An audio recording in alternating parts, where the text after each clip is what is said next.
Okay, hello, and welcome to another episode of Decoder Podcast, where we demystify the world of software development for our listeners. So, in Decoder Podcast, we take you behind the scenes of a software development agency to explore how digital products are created from concept to completion. I'm Sara Altenhoff, and we have some great guests here today. Would you like to introduce yourselves? Absolutely. I'll start. I am Justin Davis. I am the Vice President of User Experience here at SourceToad. My job is to oversee how we build products and make sure they deliver highly usable, human-centered designs that people really enjoy using in our products. And I'll turn it over to Gregg. Yeah, my name is Gregg Hilferding. Folks here call me 3G. I am our Vice President of Organizational Development. So I am responsible for training and systems and structures for our development teams. Well, thank you both for joining me today. So the title of today's episode is Crafting Bespoke Financial Solutions with AI and Human-Centered Design. So we'll be exploring the intersection of AI and human-centered design and how that has the potential to revolutionize the financial services sector by enabling the creation of personalized, intuitive financial solutions for the user. So to start us off, it's always a good idea to define some terms. Everyone's talking about AI today. It's a huge umbrella and lots of things fall under it. So in this episode, when we talk about AI, Gregg, can you explain the type of AI that we're talking about? Yeah, definitely. I think that the word AI is getting a ton of attention these days. But the reason it's getting attention is because there's a new kind of AI in the last year and a half.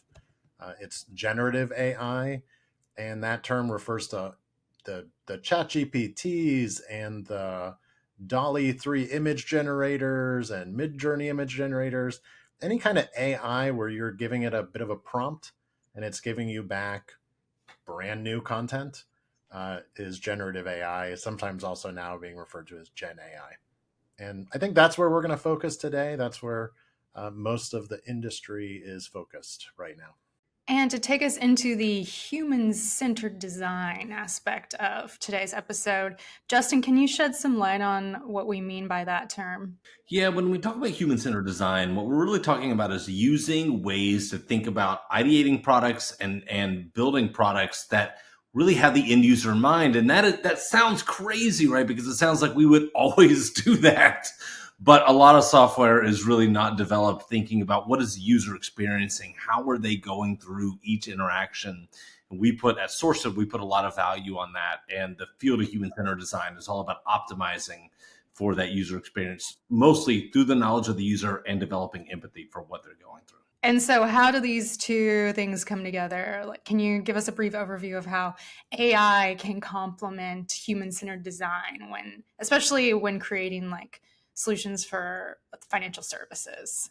Yeah, one of the things that I think has been so interesting about the generative AI tools that we've been able to get our hands on in the past year and a half, couple of years, is that we are able to now do things that give a hyper-personalized experience to users, right? Are able to cater to a user's very specific needs and their context in a way that we couldn't do before, right? We used to have to rely on algorithms and switch statements and things like that to say, well, if the user's in that category, show this. If the user's in that category, show this. We don't have to do that now, right? Like we can really talk to them in the same way, hopefully, that we as individuals do, right? When we have conversations with people, we develop rapport with them and we interact with everyone a little bit differently because we develop empathy for how they communicate and that kind of thing. And now we're at the point where our products can now do that programmatically, which is a crazy thing to be able to do, but it unlocks the ability for our products to be much more human in that way, which I think is super exciting.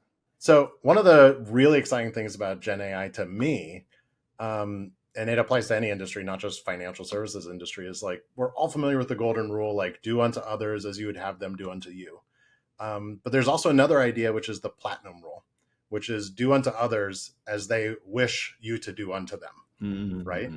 And it's a little different, right? It's still the same idea. And generative AI suddenly gives us the power to build products that are like following that platinum rule. Yeah. actually giving people what they like, giving them the experience that they want and the experience that they need, not necessarily just the experience that we would design for someone else. Yeah, just to add one last thing on that is that I've always thought about the fact that, when people use software, when people use something you built, right, they're not interacting with a computer. They're interacting with you via a computer, right? And lost in translation, because we have to write code to do the automatic part, the interact with it part, is we lose some of those nuances of humanity. This is bringing that back and making the little wall between the two people much, much thinner, right? And much, much more human. Yeah. So let's now dive into some specifics about AI and human-centered design and financial services. So what do these recent advances in Gen AI unlock for financial services and fintech? And ultimately, how will it change how we all manage our money?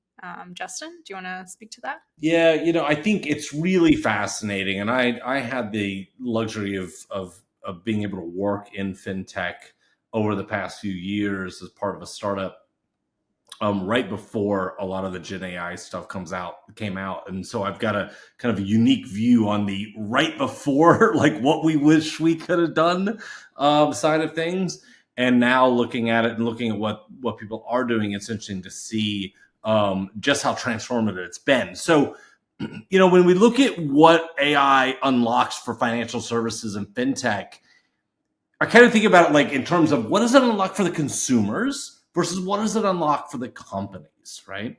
And so for consumers, it's going to really revolutionize how people interact with their money, interact with investing and saving and the knowledge around that. It is really going to change it in a very material way over the next 5 years, 10 years, et cetera, right? So some of the things that we'll see happen in the consumer space is you're going to see what I think is one of the biggest trends in AI is hyper personalization at scale. That means we can give people individual advice about their situation, their investing situation, the financial planning situation, all of that. We can do that now at scale immediately without having to take on the burden of a human individual needing to understand their narrative and understand the parts of their life to be able to develop that plan.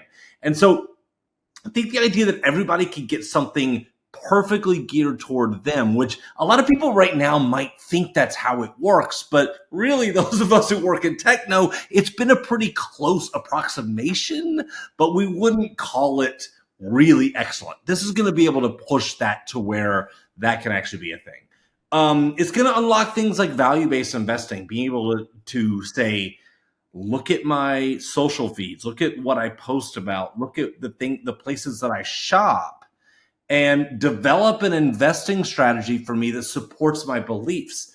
That'd be very, very difficult to do before now. There'd be a ton of work involved in it. That's going to be something that's going to be pretty turnkey soon. And I think when you also think about consumers and what they deal with, there's a lot of data, right? There's a whole lot going on. You get annual reports. If you're an investor, you're flooded with information about different financial services, and it's hard for consumers to understand, right? One of the great things about AI is the ability to help consumers to deal with that data overwhelm and understand what parts they should pay attention to, get it translated to a language that they can understand and make decisions on in a really effective way. So I think that for consumers, that's what is really interesting. For companies, I think there's a lot of use cases that are kind of behind the scenes, but very valuable. Like fraud detection is going to get a lot better. We can actually look at things now with like a human looks at it and detect fraud a lot better than we could have with, say, some of our just kind of canned algorithms that we've used before. We're going to be able to just target things to consumers better. It's going to make the experience better for consumers, and it's going to make it better for the companies, because the company is going to make more money. They're going to sell more things. They're going to match more people with better products, and the consumer ultimately is going to get a set of products that fits them better also. So it's a win-win scenario there.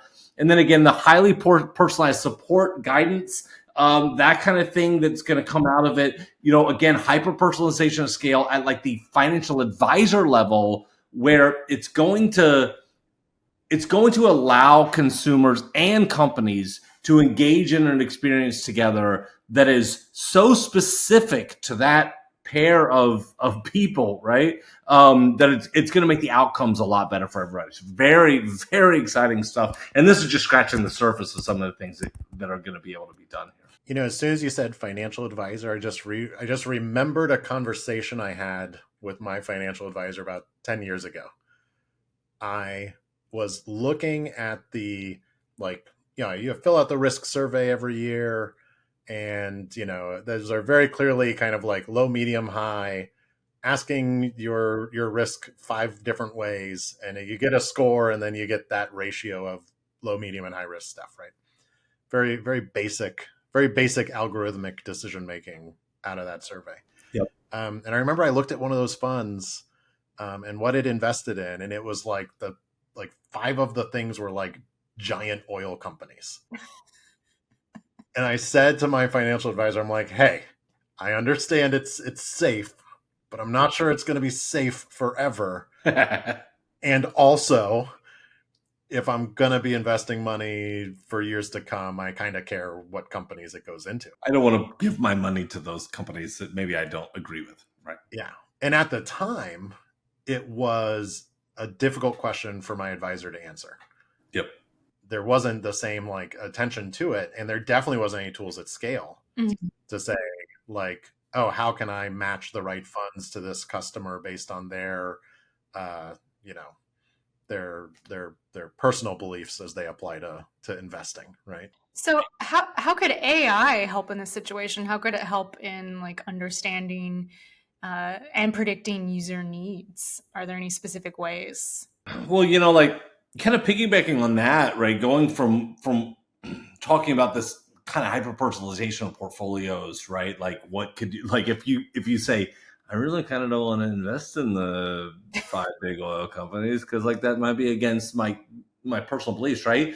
Is that LLMs give us an ability to understand people's kind of latent needs and desires in a non-declarative way. They don't have to fill out a form and say, these are the industries I don't want to invest in. No oil, right? We can just say, look at the kinds of things that you like on Instagram and Facebook and things like that. And we can discern a lot. We can infer a lot about that, right? If you think about it, if you go to one of your friends that you know really well on Facebook and you've read a lot of their stuff for a long time, so you have developed a good memory about what they like and what they don't like, right? And then you would be able to say, I would bet they wouldn't want to invest in that, right? Or whatever, right? You'd be able to make that judgment call because your brain's doing the work that now LLMs can do, and giving us the ability to, do that kind of passively, which makes the user experience so much better because I don't just fill out a form, right? And I don't have to go through these state algorithms. Really, it's a real mode shift in how we interact with people's preferences. So for me, if an AI looked at my Instagram, for example, they'd make the determination that I really like cute animals. So let's invest in all the cute animal stocks. Right. Build-A-Bear workshop. So are there any specific examples you can think of how AI has improved a financial product or services? I know things have moved really quickly. Yeah. It's really all moving around a lot. And there's, I feel like every week, if you go to Product Hunt, you just search by finance, right? You're going to see crazy, cool things that are coming out. But Morgan Stanley has done a lot in this. Morgan Stanley last year started this. I mean, this is kind of the most corporate thing to do in the world, but they came up with the title of this, and it was AI at Morgan Stanley was the title of the program, which I thought was good and descriptive and clear.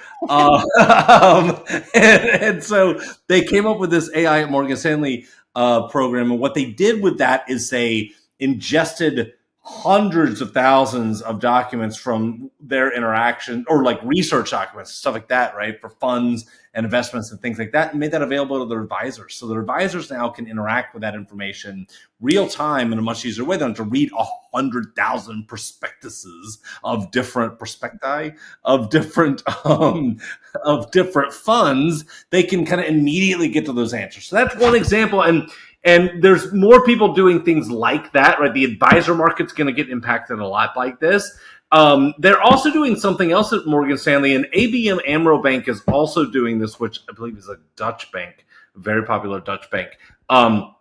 They're doing auto recap after client meetings. So essentially what happens is you go meet with your financial advisor, you sit down and you talk about what you want to do, what your goals are. They're analyzing the conversation and sending a recap email automatically to the client, 10, 15 minutes after it's done. It's a small thing, but if you think about it, right, if you have 100,000 advisors meeting with people every day and they're all taking 15 minutes to write the recap, how much time can we be saving through these small efficiencies that also make the user feel like they get an instant response, right? And it's highly tailored to them. It's like, wow, look at how prompt they are. It didn't come the next day. It came, I haven't even gotten home yet, right? And they sent me the summary. So it creates the impression of a high touch concierge experience, but in reality, it's actually just AI lifting the load there. Really, really a great example of how that's helping out.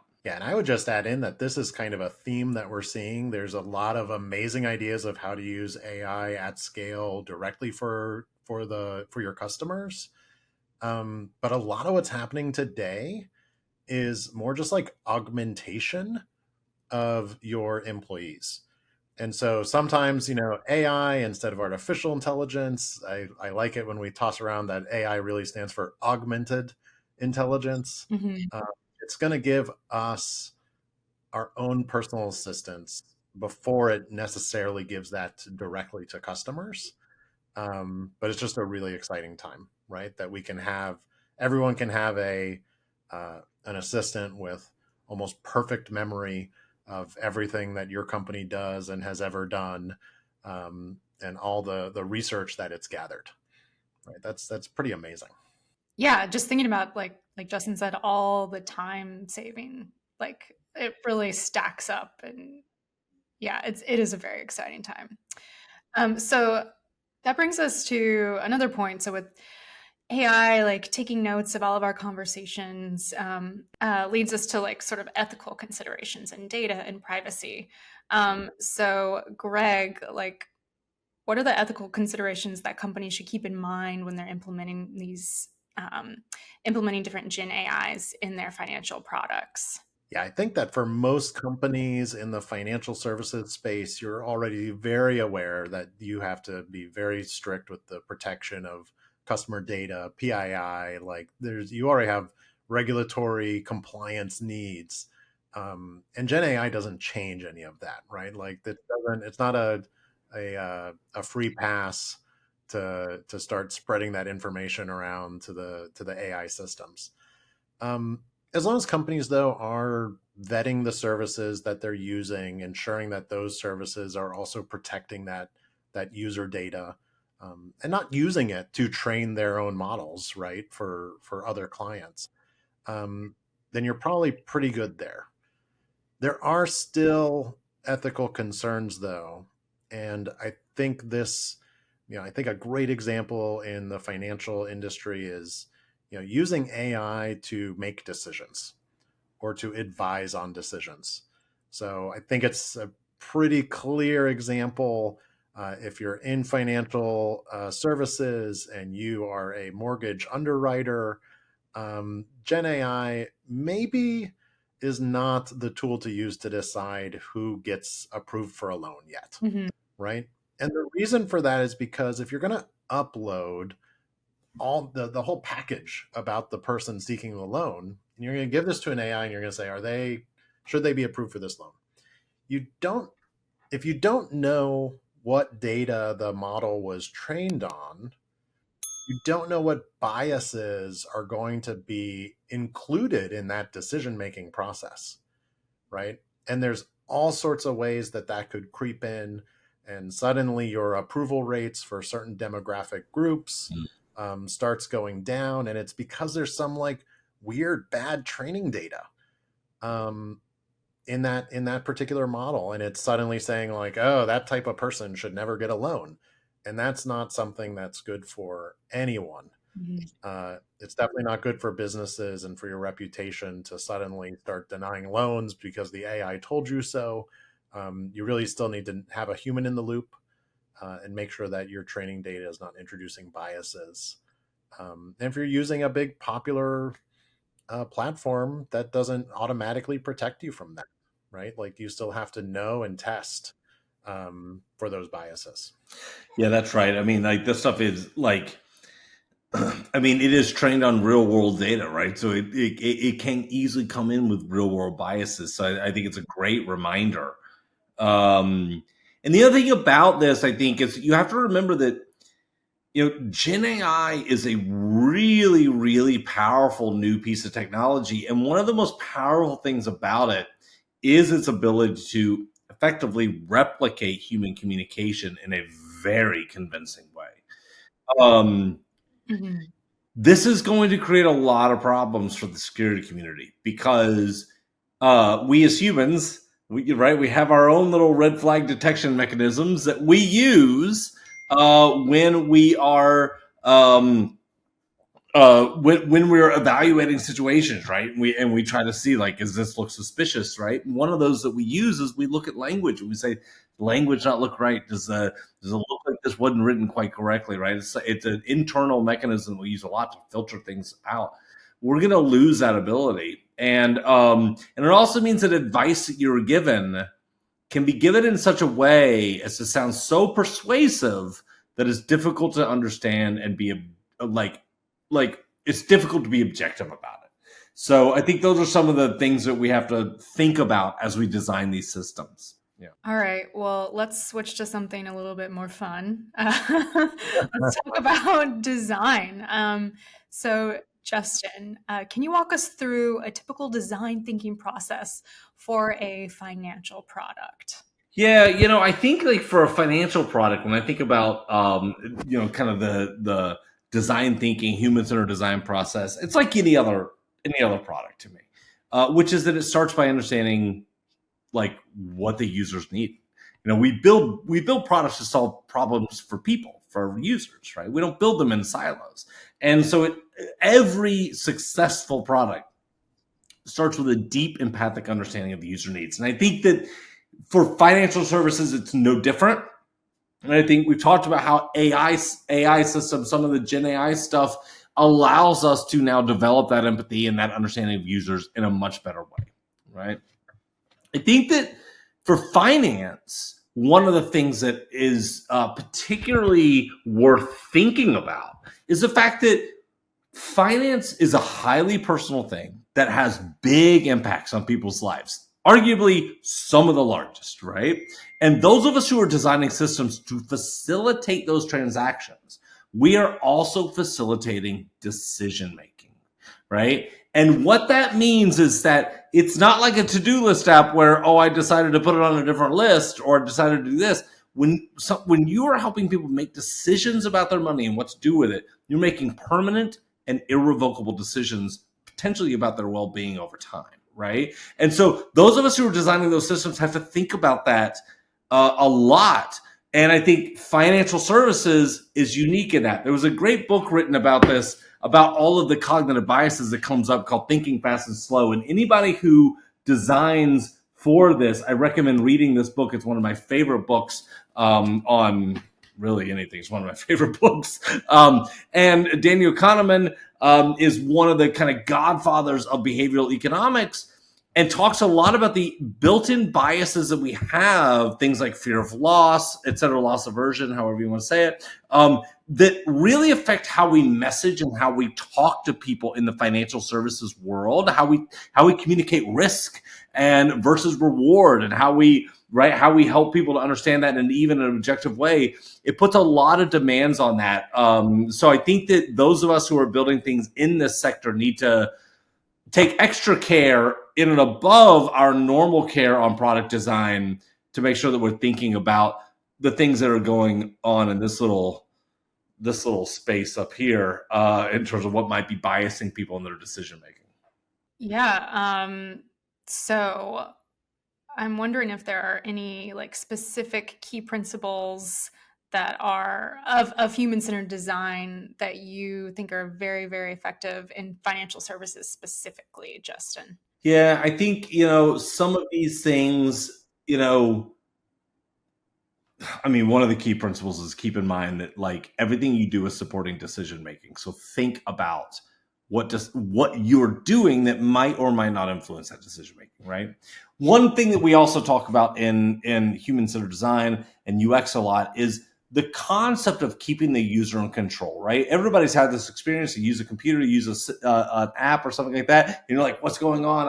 I feel like why can't I change that? Why can't I do this? Why right?" And you feel like you don't have control over the system, right? And one of the principles of UX is about ensuring that users always feel like they have control. Well, if you think about financial services, we're talking about money, something that is highly personal, right? And highly, again, impacts people's livelihood. And so that idea that we need to keep the user in control, again, is really, really important in terms of some of the kind of principles that we think about in human-centered design. I think also things like transparency, knowing where's the data coming from, when you recommend this thing, or you talk positively about this or negatively about this thing, or you tell me to do a certain thing, why are you making that decision? What inputs went into that? Help me understand as a consumer, like help me see the supply chain of influence, if you will.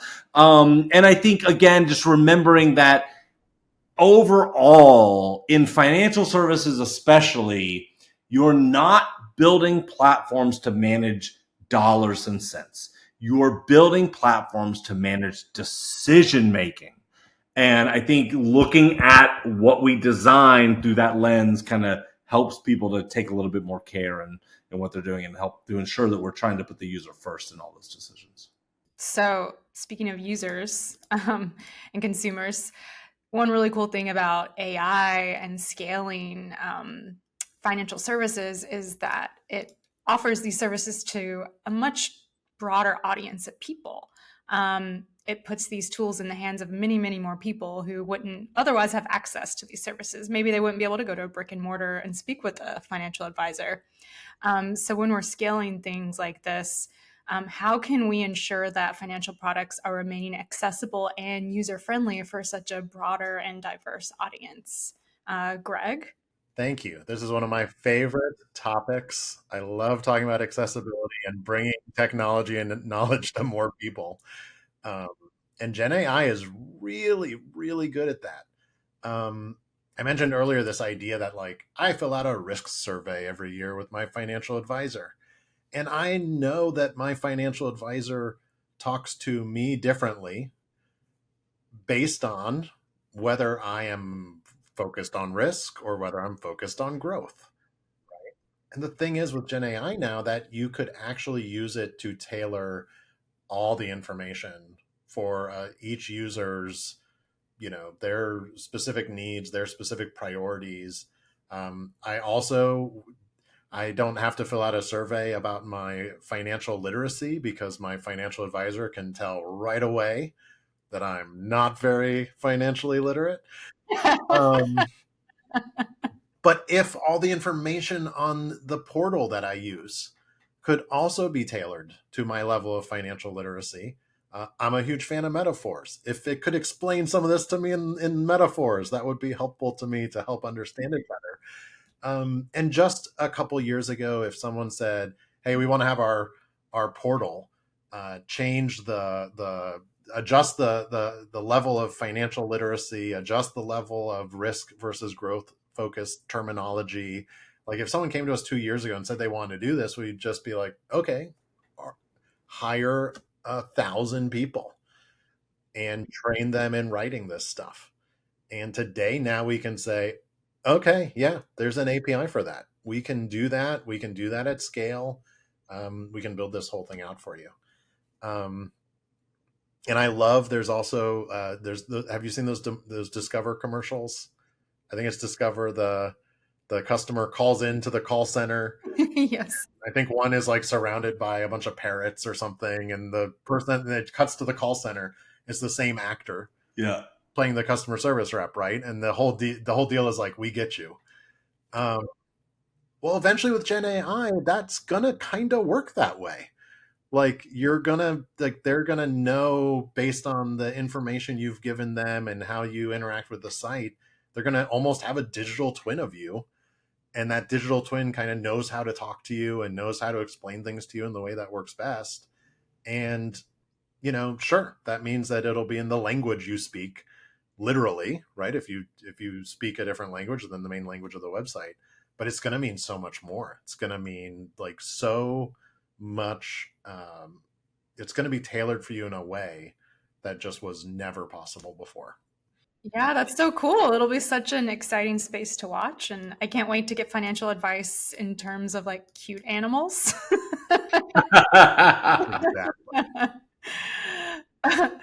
Okay, so to wrap up the episode, why don't we give our audience some advice?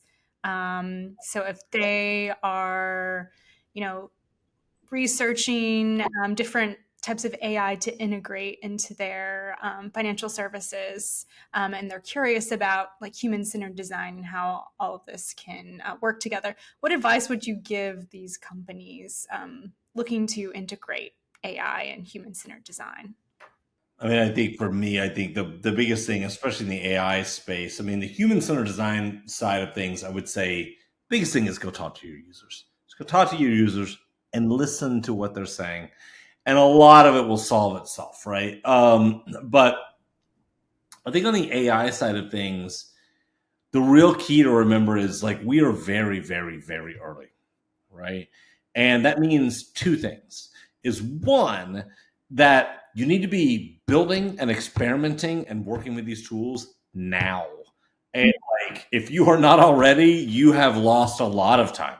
And this is not a optional type of thing. People who are using these tools will end up beating the people who are not. I mean, it's a really a mode shift type of technology. If you are not experimenting with it, hacking on it, trying to figure out how you can use it, do that now to familiarize yourself with how that's going. And the second point is also don't fall into the trap of thinking that just because it can't do a thing today, that it's not going to be able to tomorrow. And that sounds obvious, but there's kind of a belief among some people about Gen AI who say, well, it's still not good. It kind of gets some things wrong. It hallucinates. The point is that the fact that we're even where we are right now is almost nothing short of a miracle. And we're very early part of a growth curve that's going to see all of those problems solved in the next 18 months. Not maybe not all the problems, but a lot of the problems solved very, very quickly, right? And what that means is that if you put it off and you say, it's not very good, I'll check back in a couple of years, you're going to get steamrolled. Don't let this thing sneak up on you. Get into it now. And I would add on to that the best way to go about that is to start, and Justin touched on this. The best way to go about that is to start with yourself. Like, how can you use Gen AI today for the things that you already do? And then you take those skills and learnings and capabilities that you start to have augmented through Gen AI. And then you go to your team and you say, okay, team, how can we start using this stuff in our team? And then you go up to, okay, in our department, how can our department start using it?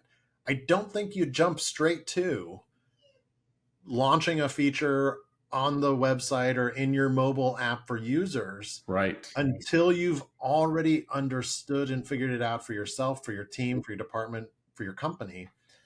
And so that's a journey, right? It's a journey. And the sooner you can get yourself on that journey and the sooner you can get the people that you work with on that journey, the better off you're all going to be. Yep. Absolutely. Well, thank you so much, Gregg and Justin, for hanging out with me today to talk about AI and fintech. So, just a quick recap of everything we covered today. We talked about some of the basics of AI. We talked about some specific uses of AI in financial services and how to center the human, and how human centered design is really going to revolutionize financial services. We also gave some advice on, like, if you're looking to invest in some of these technologies, you should start playing around with them right now. So we encourage our listeners to explore more about AI and human-centered design. And please share with us your thoughts and experiences. This is an actively growing dynamic space, and we're so excited to see what happens. And thank you all so much for joining us today. If you'd like to continue getting insight into the world of software development and digital product development, then please subscribe and follow Decoder Podcast. And until next time, goodbye.